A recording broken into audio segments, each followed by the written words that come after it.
वजन फार वाढलं आहे, वजन कमी करायचं आहे, पण काय खाऊ काही समजत नाही, तर ही रेसिपी करून पहा. ही रेसिपी प्रोटीन रिच आहे, लो कॅलरीज आहेत आणि पोटही भरून राहतं. तर चला आपण ह्या रेसिपीला सुरुवात करूया. तर इथे मी मिक्सरच्या भांड्यामध्ये 2 अंडे फोडून घेतलेले आहेत, 1 मिरची घेतलेली आहे आणि थोडासा पालक धुवून चिरून घेतलेला आहे आणि त्याच्यामध्ये चवीनुसार मीठ टाकलेलं आहे. आता आपल्याला हे मिक्सरमधून बारीक असं स्मूथ बॅटर तयार करायचं आहे.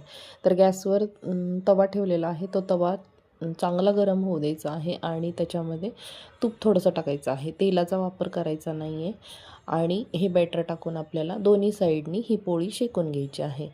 इथे तुपाचा वापर करा, कारण आपल्याला ही वेट लॉससाठी आपण रेसिपी बनवत आहे, तर तुपाचा वापर करा, तेलाचा करू नका. आता त्याच तव्यामध्ये मी थोडंसं तूप घेऊन एक छोटा कांदा उभा चिरलेला आहे आणि तो कांदा या तुपामध्ये थोडासा फ्राय करायचा आहे.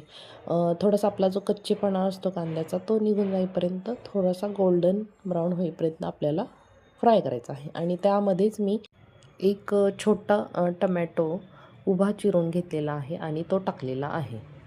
यामध्ये तुम्ही दुसरेही व्हेजिटेबल्स ॲड करू शकता, शिमला मिरची, कॉर्न किंवा गाजर. मी इथे पनीर ॲड केलेलं आहे आणि थोडंसं ब्लॅक पेपर ॲड केलेलं आहे, म्हणजेच की काळी मिरीची जी पावडर असते ती टाकलेली आहे. आता हे छान असं शॅलो फ्राय करायचं आहे आणि नंतर आपल्याला जी आपण अंड्याची आणि पालकची पोळी बनवली होती त्यावरती हे मिश्रण उभ्या अशा मध्यमध टाकायचं आहे आणि याचा रॅप तयार करायचा आहे.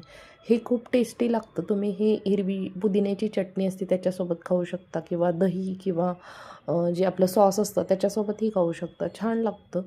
सकाळच्या वेळी नाश्त्याच्या टायमिंगला किंवा रात्रीही खाऊ शकता तुम्ही आणि पोट भरून राहतं आणि लो कॅलरीज आहेत.